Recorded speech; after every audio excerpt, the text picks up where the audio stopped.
Kumusta mga kababayan? Welcome back sa aming channel. Ang video na ito ay ang tungkol sa pagbabago sa requirement para sa pag-apply ng study permit. Inihayag ni Minister Mark Miller ng Immigration, Refugees and Citizenship ng Canada, na simula sa January 1, 2024, ang cost of living financial requirement para sa mga aplikante ng study permit ay itataas upang ang mga international student ay handa sa pananalapi para sa buhay sa Canada.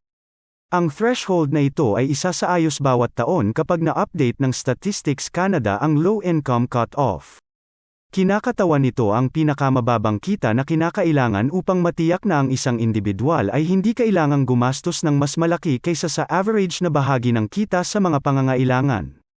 Ang cost of living na kinakailangan para sa mga aplikante ng study permit ay hindi nagbago mula noong unang bahagi ng taong 2000, nang ito ay itinakda sa $10,000 para sa isang aplikante.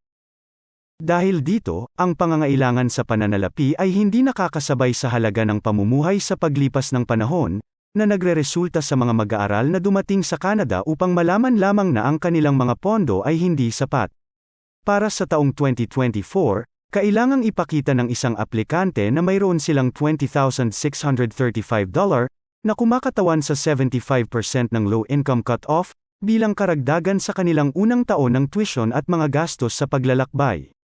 Ipapatupad ang pagbabagong ito sa mga bagong aplikasyon ng study permit na natanggap sa o pagkatapos ng January 1, 2024.